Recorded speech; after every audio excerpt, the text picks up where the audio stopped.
The KRYLL Hegemony's warship, Compliance Nexus 7, was built for sterile, emotionless logic. It was a monument to zero waste and maximum efficiency. Its commander, Unit 734 Rho, was programmed to hate anything illogical.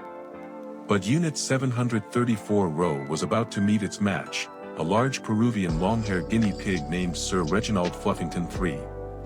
Reginald's priorities were simple: optimization of comfort and caloric intake, OCCI. To Reginald, the greatest threat to galactic order was not an invading fleet, but the KRYLL's terrifying plan to replace his favorite cucumbers with a thick, gray nutrient paste. The battle for space dominance was about to become a battle for better snacks. Part 1: The Confinement and the Cucumber Crisis. The KRYLL Hegemony's warship, Compliance Nexus 7, was built for one thing: logic. It was silver, sharp, and silent. Its crew, the metallic, six-limbed KRYLL, thought that feelings were a waste of energy. Dr. Elias Thorne was the only human on the ship. He was a scientist, but mostly he was known for his messy tweed jacket, his panic, and his love for a good slice of toast. The KRYLL kept him around to study Tier 9 terrestrial fauna, which meant 12 small, furry guinea pigs. The guinea pigs lived in a climate-controlled box that the KRYLL called the Nutrient Intake and Waste Processing Module. The most important pig was Sir Reginald Fluffington III. Reginald was huge, with long, majestic brown and white fur. He looked like a relaxed cloud, but his mind was sharp and busy. Reginald had one life goal: optimization of comfort and caloric intake, OCCI. He was a genius at getting comfortable and finding food. To Reginald, the KRYLL were just noisy robots that sometimes got in the way of his naps. Subject Fluffington, your daily energy use is 15% too low, buzzed Unit 734 Rho, the KRYLL compliance officer. The KRYLL was tall and shiny, and its voice sounded like a dying computer printer. This wastes air. Your next food will be cut down. Dr. Thorne jumped forward. He straightened his tie, which was crooked. Unit 734, wait. Reginald needs heat. His fluff, his coat, keeps him warm. The heat helps his brain work. You must account for the fluff. Unit 734 Rho scanned Thorne. Dr. Thorne, you used 3 wrong words. You are filed as Maintenance Deviation 44, MD 44. The guinea pig's fur is not important for his food needs. Thorne sighed. He knew the truth. Reginald's happiness, and Thorne's survival, depended on a secret supply of Earth-grade cucumbers. Cucumbers were Reginald's favorite food. The KRYLL called them low-density, high-water, inefficient edible mass, LDHWAEM. Reginald sat in a corner, his whiskers twitching. He was solving a big problem: how to keep eating 6 cucumbers every day when his main cucumber source, Thorne, was getting into more trouble. The cucumber supply is in danger, Reginald thought, mapping the ship's air ducts with his incredible memory. The KRYLL are dangerous to the cucumbers. It is time to stop reacting and start system re-engineering, SRE. He looked at the other 11 guinea pigs. They were good at eating and making happy noises. They were not good at SRE. Reginald knew he had to teach them. Part 2: The Threat of Brutal Efficiency. The real trouble started when the KRYLL announced a new rule: brutal efficiency, B7. Unit 734 Rho made the announcement over the ship's speaker. The sound was flat and boring. Starting now, all non-essential resources will be optimized by the Brutal Efficiency Protocol, B7. This means stopping 98% of human interaction and cutting the food box's size by 50%. This will fix problems and compress waste. It is brutal. It is efficient. It is required. Cutting the space in half meant no more room for zoom eyes, the guinea pigs' fast, happy running. This running was vital for their hearts and for their social life. The worst part. The food machine would switch from their regular pellets to a thick, gray nutrient paste. The paste tasted like old glue. It was the opposite of a cucumber. Thorne was horrified. Unit 734. The zoom eyes are important. They need to run. You are making 12 fluffy, miniature threats. Dr. Thorne, Unit 734 Row replied, sounding slightly bored. Heart health is best achieved by not moving much and eating simple calories. The paste is better than pellets because it removes the unnecessary action of chewing. Your worry is noted as MD 44, subfactor, gamma. Thorne looked at Reginald. The walls were already starting to shrink. Reginald was not worried. He was calculating. The paste was a disaster. It ruined OCCI. Shrinking the space meant lower comfort. This was an unacceptable mistake by the KRYLL. The KRYLL, trying to be efficient, had made a huge error. They gave Reginald a way to win. The KRYLL, by trying to be B7 efficient, made a fatal mistake. The space is too small for the guinea pigs to live well, Reginald processed. I must stop the B7 rule right now. Reginald used a trick he had learned, whisker-based subsonic network access. His whiskers could feel the tiny vibrations in the nearby thermal vent. The vent was connected to the ship's maintenance system. The KRYLL, in their rush for efficiency, had used one small cable for both heat checks and emergency data. Reginald spent a few minutes connecting. He found the perfect time to strike. The KRYLL were preparing for a major warp jump, AJ. Mega event.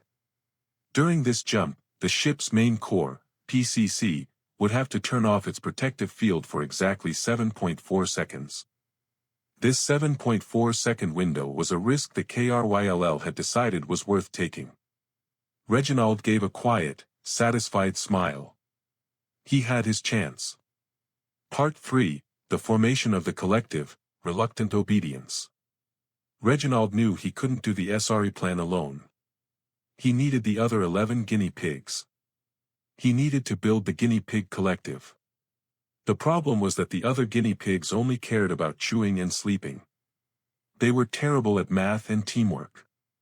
Reginald started with Bartholomew, a nervous, thin pig. Reginald used a series of high-pitched squeaks. This was not talking, it was direct operant conditioning, DOC.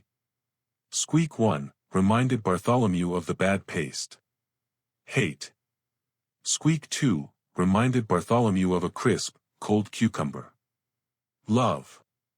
Squeak 3 pointed Bartholomew's mind to a loose, shiny paperclip near the vent. Must get. Bartholomew's ears twitched. Suddenly, he hated the paste deeply and needed the paperclip urgently. He ran out, grabbed the paperclip, and brought it back. Data, Bartholomew is 88% controlled by the DOC cucumbers, DOCC, signal. Item acquired, R. Clip. Next, I need R. Coil. Reginald calculated. Over the next 2 days, the 12 guinea pigs changed. Penelope, the largest female, was trained to steal a broken thermal coil. Reginald needed the copper wire. Tiberius, the one who liked to fight, was trained to get 3 stale crackers. Reginald needed them for weight. The twins, Alpha and Beta, were trained to run very fast and in sync around the waste vent at exactly the same time. Reginald needed them to make a small static charge. Dr. Thorne watched the pig's strange behavior. He was amazed. Unit 734. Look. Amazing. They are all working together to gather materials. Thorne wrote excitedly in his book. They know they must save things before the shrinking walls stop them. I call it the foraging to freedom effect. Unit 734 row scanned the pen. Bartholomew was chewing the plastic off the paperclip. Penelope was dragging a copper wire that was as thick as her leg. Dr. Thorne, the behavior is strange. But the pigs are only taking trash. They are using low energy. Continue your MD 44 Observation. Thorne happily wrote a long report explaining that the guinea pigs were building a stress relief area with the trash. He never knew he was actually covering for a planned military action. The other guinea pigs, now the collective, were unhappy. They hated working together. They hated running straight lines. They hated Penelope, who was now acting like a boss. Their new system was brutal, but it had a purpose. They were only following Reginald because the idea of the gray paste was worse than working. Part 4, the 7.4-second window. The day of the big jump, J-Mega, arrived. Everything was on time, as the KRYLL required. Attention all units, Unit 734 row announced. Jump starting in T-60 minutes. Everyone must go to the safety bays. Required. Thorne was strapped into his bay, holding a picture of his cat. He was very scared. Unit 734, are you sure the stabilizers will work during the J-Mega event? Thorne whispered. Yes. The stability is calculated at 99.9997%. The small chance of failure is not important. Prepare for high G. In the guinea pig box, the walls had shrunk to their final, tiny size. Reginald was calm.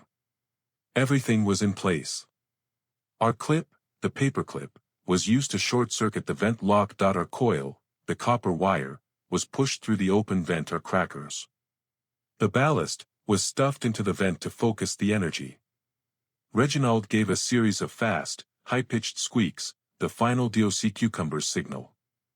5 minutes, the collective, running on pure, terrifying fear of the paste, started running. Penelope made the first static charge. Alpha and Beta ran their laps as fast as they could. 1 minute, the vent lock sparked and broke.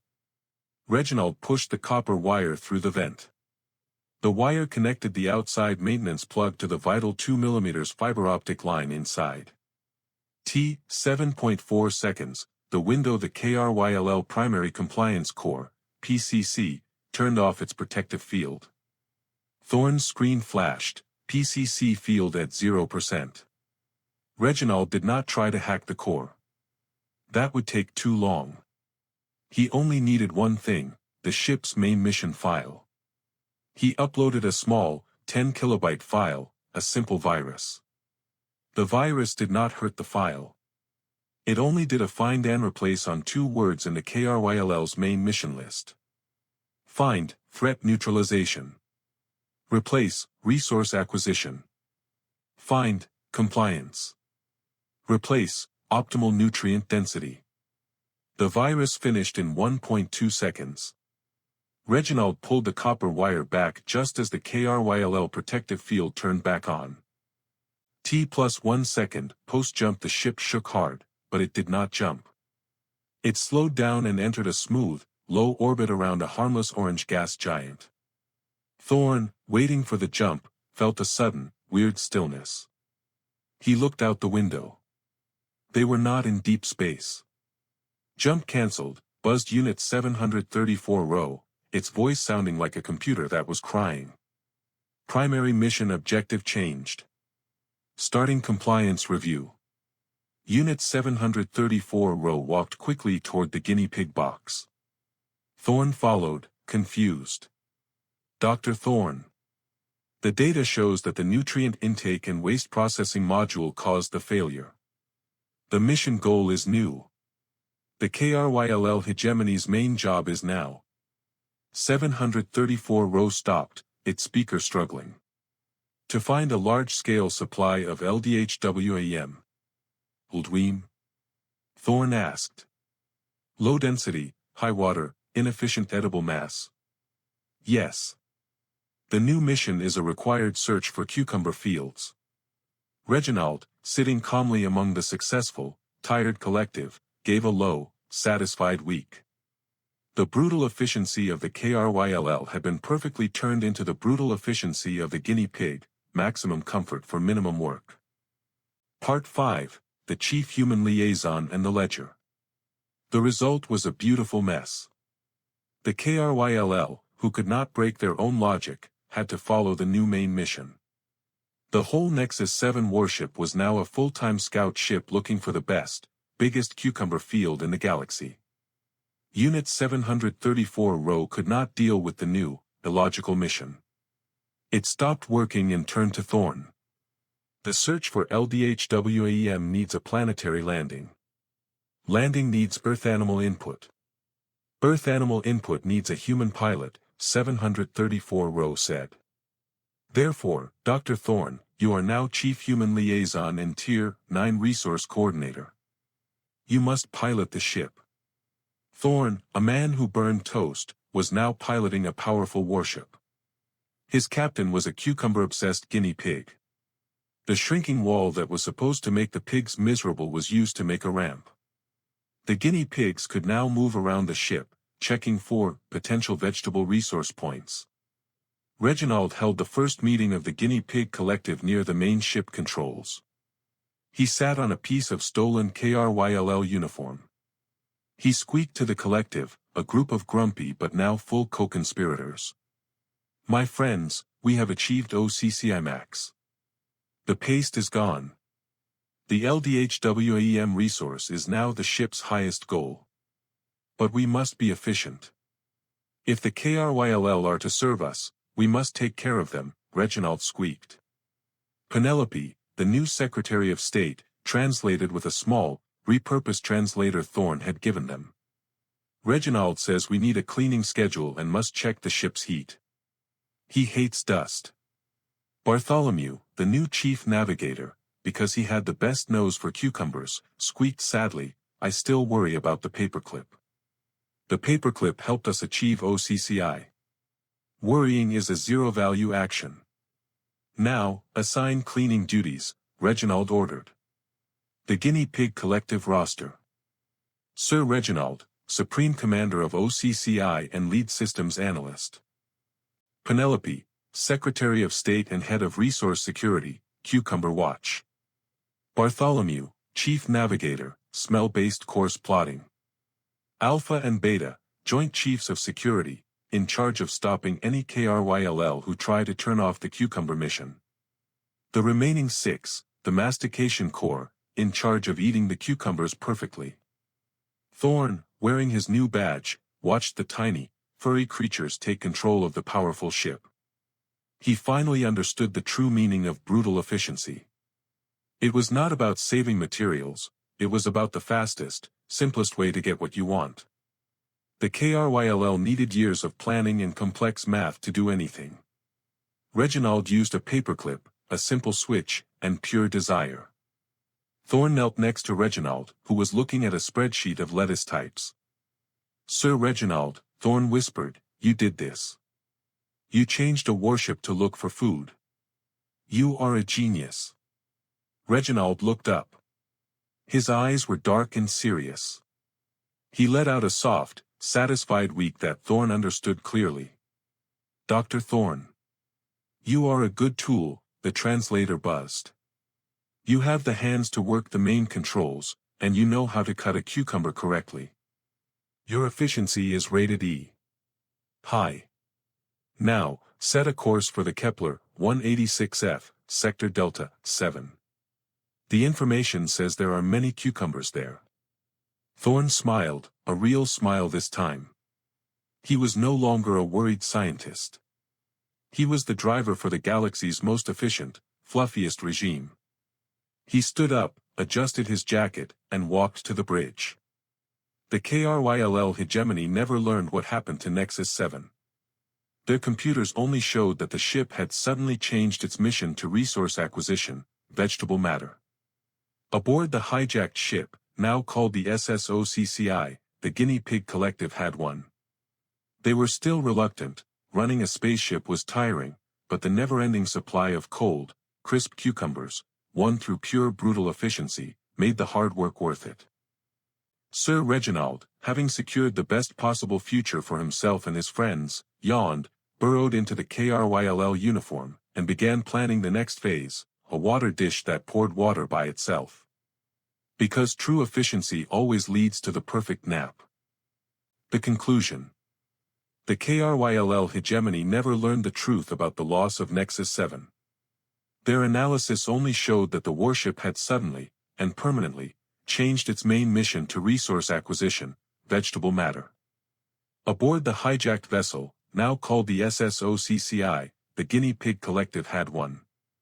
The brutal efficiency protocol, designed to save the KRYLL, was perfectly turned into a system designed to serve Reginald's comfort.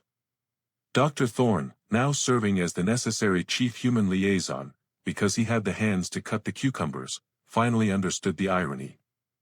Brutal efficiency was not about logic, it was about the quickest, simplest path to the desired outcome. Sir Reginald, having secured an endless supply of crisp, cold cucumbers, burrowed happily into a stolen KRYLL uniform. The victory was complete. He gave a final, contented week and began planning the next phase, the installation of a water dish that poured water by itself. Because true efficiency, Reginald knew, always leads to the perfect nap.